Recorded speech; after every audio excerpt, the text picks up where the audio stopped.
Good afternoon, everyone, and thanks for tuning in to Kallipolis Radio. Today, I'll be reading more of Schopenhauer's collected aphorisms. This section is titled, On Psychology. Thanks for listening. The will to live, which constitutes the inmost kernel of every living thing, appears most unconcealedly in the higher, that is to say, cleverest animals, and its nature may in them consequently be observed most plainly. Beneath this stage it does not appear so clearly, has a lower degree of objectivization. Above it, however, that is to say, in man, the presence of reason means the existence of circumspection, and with it the capacity for dissimulation, which straightway throws a veil over the will. Here the will, therefore, steps out unconcealed only in outbursts of emotion and passion, and this is why, when passion speaks, it always, and rightly, inspires belief, no matter what passion it may be. It is for the same reason that the passions are the principal theme of the poet's and the actor's showpiece.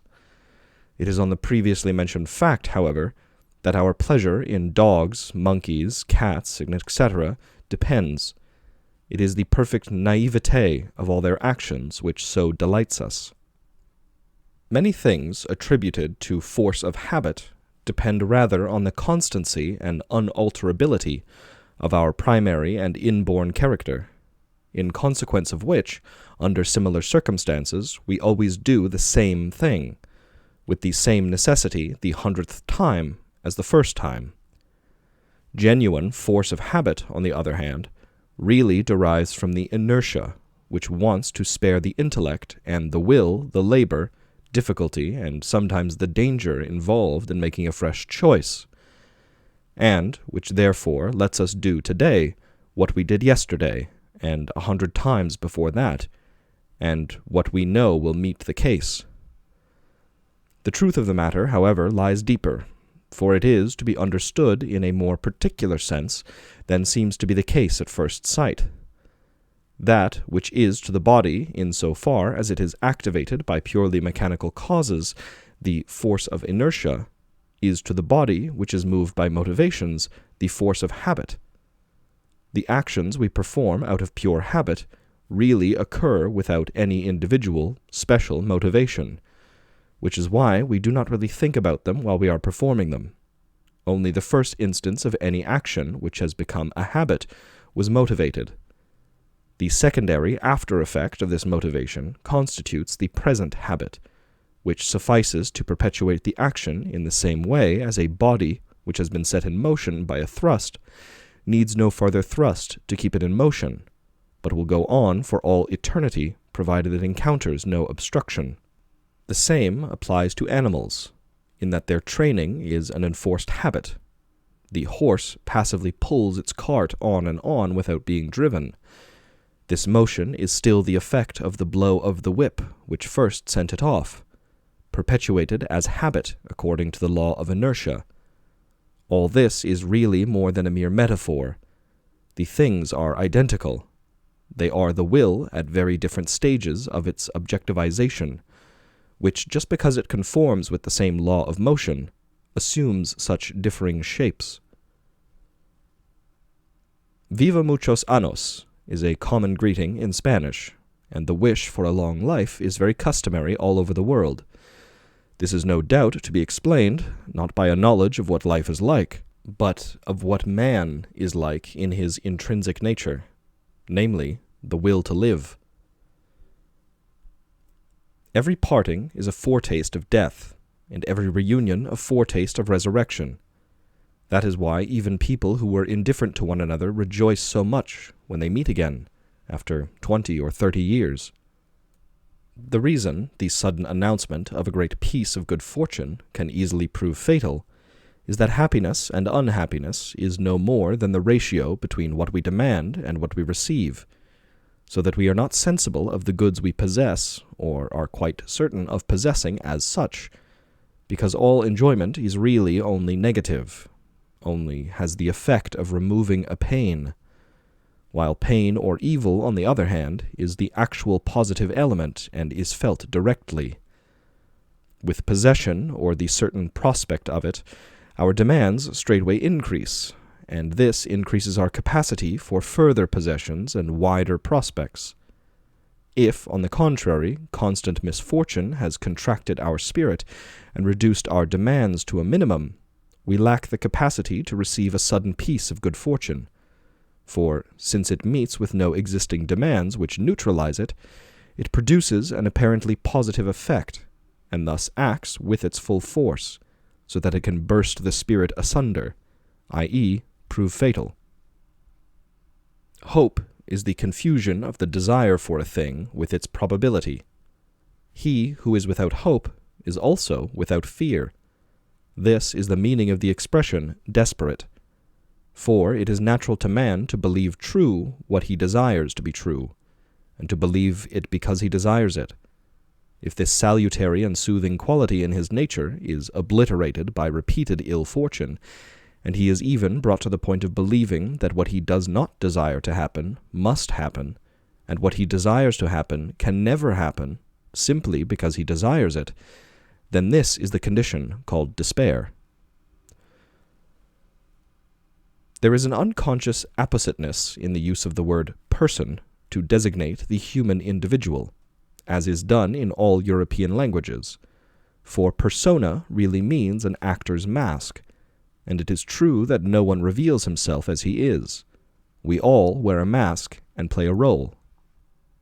When he suffers an injustice, the natural man burns with a thirst for revenge, and it has often been said that revenge is sweet.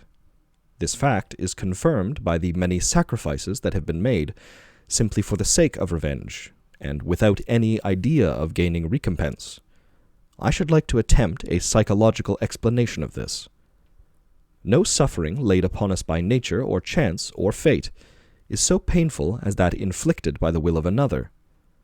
This is so because we recognize nature and chance as the primal masters of the world, and we can see that what nature and chance do to us, they would have done to anyone else, so that when our sufferings originate from this source, what we bewail is rather the common lot of man than our own individual lot. Suffering caused by the will of another, on the other hand, includes a quite peculiar and bitter addition to the pain or injury itself, namely, the consciousness of someone else's superiority, whether in point of strength or of cunning, together with that of one's own impotence. Recompense, if recompense is possible, can cure the injury done, but that bitter addition, the feeling, and that is what I have to put up with from you, which often hurts more than the injury itself, can be neutralized only by revenge, by returning the injury, either by force or by cunning. We demonstrate our superiority over him who has injured us, and thereby annul the proof he gave of his superiority over us. Thus, the heart acquires the satisfaction it thirsted for. Where, consequently, there is much pride or much vanity, there will also be much revengefulness. But, as every fulfilled desire reveals itself more or less as a delusion, so does that desire for revenge. Usually, the pleasure we hoped for from it is made bitter by the pity we afterwards feel. Indeed, an exacted revenge will often subsequently break the heart and torment the conscience. We no longer feel the motivation which drove us to it, but the proof of our wickedness remains visibly before us. Money is human happiness in abstracto. Consequently, he who is no longer capable of happiness in concreto sets his whole heart on money. When will crowds out knowledge, we call the result obstinacy. Hatred is a thing of the heart, contempt a thing of the head. Hatred and contempt are decidedly antagonistic towards one another, and mutually exclusive. A great deal of hatred, indeed, has no other source than a compelled respect for the superior qualities of some other person. Conversely, if you were to consider hating every miserable wretch you met, you would have your work cut out for you. It is much easier to despise them, one and all. True, genuine contempt, which is the obverse of true, genuine pride, stays hidden away in secret, and lets no one suspect its existence. For, if you let a person you despise notice the fact, you thereby reveal a certain respect for him, inasmuch as you want him to know how low you rate him, which betrays not contempt but hatred, which excludes contempt and only affects it. Genuine contempt, on the other hand, is the unsullied conviction of the worthlessness of another. It permits of indulgence and forbearance, in that for the sake of one's own peace and security, one refrains from provoking the person despised, since everyone is capable of causing injury. If, however, this pure, cold, and sincere contempt does ever reveal itself, it is requited with the most sanguinary hatred, because it is not within the power of the person despised to requite it with contempt. What makes man hard-hearted is that everyone has sufficient troubles of his own to bear, or thinks he has. What, on the other hand, makes them so inquisitive is the polar opposite of suffering, boredom. If you want to know how you really feel about someone, take note of the impression an unexpected letter from him makes on you when you first see it on the doormat. Reason deserves also to be called a prophet, for it holds the future up to us, namely as the coming consequence and effect of what we are now doing. This is precisely why it is calculated to keep us in check when lustful desires or outbursts of rage or avariciousness threaten to mislead us into courses which we would later be bound to regret. States of human happiness and good fortune can, as a rule, be compared with certain groups of trees. Seen from a distance, they look beautiful, but if you go up to them and into them, their beauty disappears and you can no longer discover it. That is why we so often feel envy for other people. Why, despite all of our mirrors, do we never really know what we look like, and consequently cannot picture ourselves in imagination as we can everyone else that we know? The reason is undoubtedly in part the fact that, when we look at ourselves in a mirror, we always do so with a direct and unmoving gaze, whereby the play of the eyes, which is so meaningful, and in fact the actual characteristic of our gaze, is in a great part lost. With this physical impossibility, however, there seems to go an analogous ethical impossibility. The condition under which objective comprehension of something perceived is possible is alienation from that which is perceived. But when we see our own reflection in a mirror, we are unable to take an alienated view of it, because this view depends ultimately on moral egoism, with its profound feeling of not me, so that when we see our own reflection, our egoism whispers to us a precautionary, "This is not me, but me," which has the effect of a noli me tangere, and prevents any purely objective comprehension. Unconscious existence possesses reality only for other beings in whose consciousness it appears. Immediate reality is conditional upon individual consciousness. Thus, the individual real existence of a man also lies first and foremost in his consciousness, but this is as such necessarily ideational, and thus conditioned by the intellect and by the sphere and substance of the intellect's activity. The degree of clarity of consciousness, and consequently of thought, can therefore be regarded as the degree of reality of existence. But this degree of thought, or of clear consciousness of one's own existence and of that of others, varies greatly within the human race itself, according to the measure of natural intellectual power, the extent to which this has been developed, and the amount of leisure available for reflection. So far as intrinsic and inborn differences in intellectual power are concerned, these cannot very well be compared without considering each individual case, because such differences are not visible from a distance, and not so easily discernible as distinctions in respect of culture, leisure, and employment. But, even going by these alone, it has to be admitted that many a man possesses at least a tenfold greater degree of existence than another, exists 10 times as much. There is no need to speak of savages whose life is often no more than one stage above that of the apes in the trees. Consider, for instance, a porter in Naples or Venice. In the north, the need to guard against the winter already makes men more thoughtful, and regard the course of his life from its beginning to its end. Driven by want, sustained by his own strength, supplying the needs of the day, indeed of the hour, through his own labor, a great deal of exertion, constant turmoil, a great deal of hardship, no care for the morrow, refreshing rest after exhaustion, much wrangling and brawling, not a moment to spare for reflection, sensual ease in a mild climate and with tolerable food. Finally, as the metaphysical element, some crass superstition provided by the Church. This restless, confused dream constitutes the life of millions of men. They know only for the purposes of their present wants. They give no thought to the coherence of their existence, not to speak of that of existence itself. To a certain extent, they exist without really being aware of it.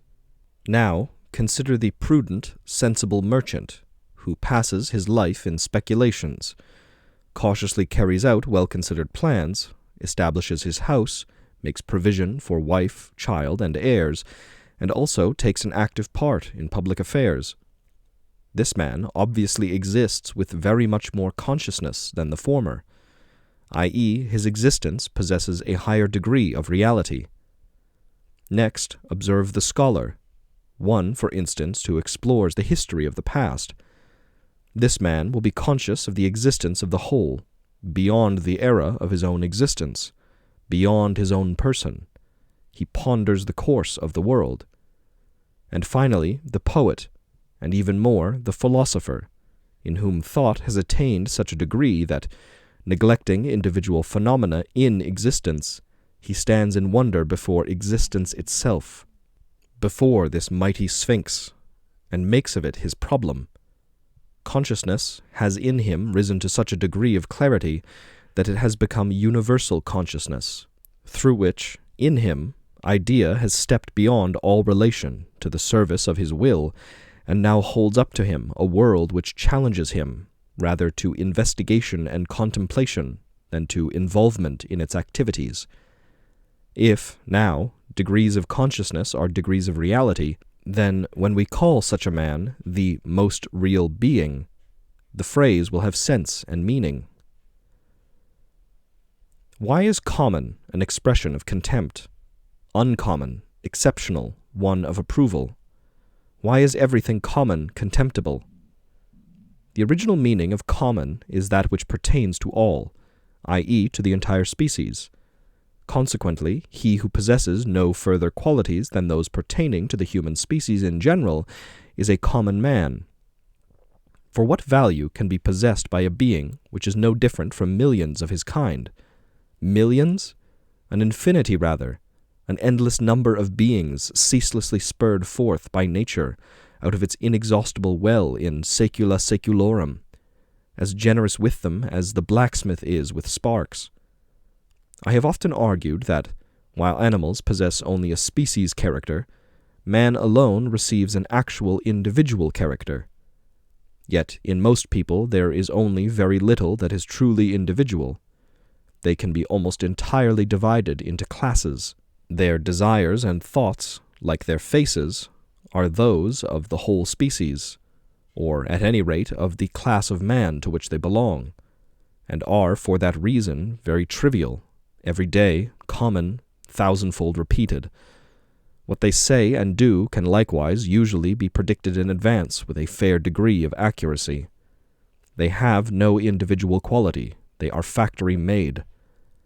As their being is comprised in that of the species, should their existence not be so too? What goes without saying, however, is that every lofty, great, noble being will, in consequence of his nature, stand isolated in a world in which, to designate what is low and objectionable, no better expression could be found than that which means of ordinary occurrence, common. The will, as the thing in itself, is the common stuff of all beings, the universal element of things. Consequently, we possess it in common with each and every man, indeed with the animals, and even further on down. In the will as such, we are consequently all similar, in so far as everything and every one is filled and distended with will. On the other hand, that which exalts being above being, man above man, is knowledge. For that reason, what we say should as far as possible be limited to expressions of knowledge. For the will, as that which is common to all, is for that reason also common. Consequently, every vehement emergence of will is common. That is, it demeans us to a mere exemplar of the species, for we then exhibit only the character of the species. What is common, therefore, is all anger, unbounded joy, all hatred, all fear, in short, every emotion, i.e., every agitation of the will. If it becomes so strong as decisively to preponderate over knowledge in the consciousness, and to allow a man to appear more as a willing than a knowing being, if he surrenders to such an emotion, the greatest genius becomes equal to the commonest son of earth. He, on the other hand, who wants to be altogether uncommon, that is to say great, must never let a preponderant agitation of will take his consciousness over altogether, however much he is urged to do so. He must, for example, be able to take note of the odious opinion of another, without feeling his own aroused by it. Indeed, there is no surer sign of greatness than ignoring hurtful or insulting expressions, by attributing them without further ado, like countless other errors, to the speaker's lack of knowledge, and thus merely taking note of them without feeling them. Everything primary, and consequently everything genuine, in man, works as the forces of nature do, unconsciously. What has passed through the consciousness thereby becomes an idea. Consequently, the expression of it is to a certain extent the communication of an idea. It follows that all the genuine and proved qualities of the character and the mind are primarily unconscious, and only as such do they make a deep impression. What man performs unconsciously costs him no effort, and no effort can provide a substitute for it. It is in this fashion that all original conceptions, such as lie at the bottom of every genuine achievement and constitute its kernel, come into being. Thus, only what is inborn is genuine and sound. If you want to achieve something in business, in writing, in painting, in anything, you must follow the rules without knowing them. Many undoubtedly owe their good fortune to the circumstance that they possess a pleasing smile with which they win hearts. Yet these hearts would do better to beware, and to learn from Hamlet's tables, that one may smile, and be a villain. People with great and splendid qualities make very little ado about admitting their faults and weaknesses. They regard them as something they have paid for, or they even go so far as to think that, far from being shamed by such weaknesses, they are doing these weaknesses honor by possessing them. This will especially be the case when these faults are those which go with their great qualities, as conditions sine quibus non. As George Sand says, quote, "He has faults that go with his qualities." On the other hand, there are people of good character and irreproachable intelligence who never admit their few minor weaknesses, but carefully conceal them, rather, and are very sensitive to any allusion to them. The reason is that their whole merit lies in the absence of faults and defects, so that every fault that comes to light directly diminishes it. If your abilities are only mediocre, modesty is mere honesty, but if you possess great talents, it is hypocrisy. Man excels all the animals, even in his ability to be trained. Muslims are trained to turn their faces towards Mecca 5 times a day and pray. They do so steadfastly. Christians are trained to cross themselves on certain occasions, to genuflect, etc., while religion in general constitutes the real masterpiece in the art of training, namely the training of the mental capacities, which, as is well known, cannot be started too early. There is no absurdity so palpable that one could not fix it firmly in the head of every man on earth, provided one began to imprint it before his 6th year, by ceaselessly rehearsing it before him with solemn earnestness.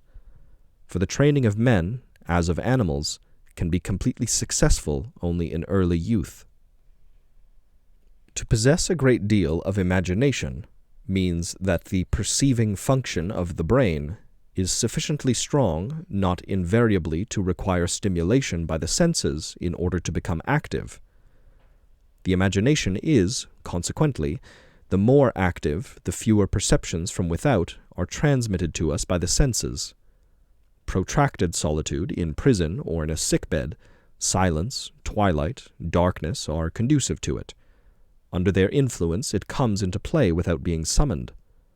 On the other hand, when a great deal of real material is provided from without for us to perceive, as on journeys, in the bustle of life, at high noon, then the imagination takes a holiday and refuses to become active even when summoned. It sees that this is not in season. Nonetheless, if the imagination is to be fruitful, it must have received a great deal of material from the outer world, for this alone can fill its storeroom. But the nourishing of the fantasy is like the nourishing of the body. It is precisely at the time it is being given a great deal of nourishment, when it has to digest, that the body is at its least efficient, and most likes to take a holiday. Yet it is to this nourishment that it owes all the strength which, later, in the right season, it manifests. The memory may well become confused by what is put into it, but it cannot really become surfeited. Its capacity is not reduced by receiving, any more than arranging sand into different shapes reduces its capacity to receive other shapes. In this sense, the memory is bottomless.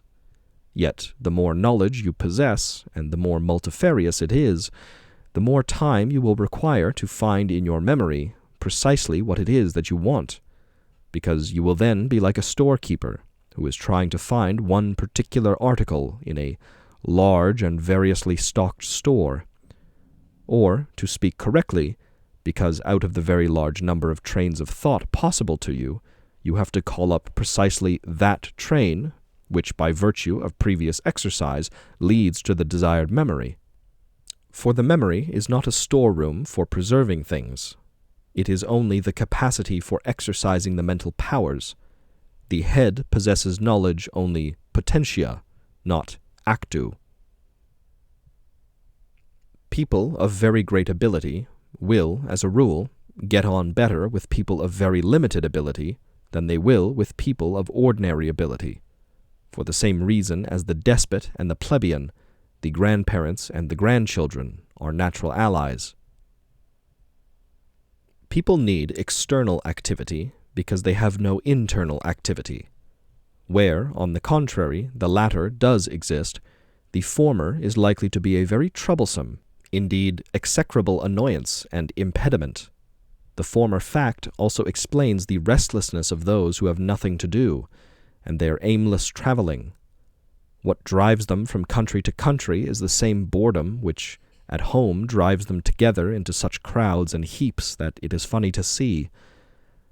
I once received a choice confirmation of this truth from a gentleman of 50, with whom I was not acquainted, who told me about a 2-year pleasure trip he had taken to distant lands and strange parts of the earth.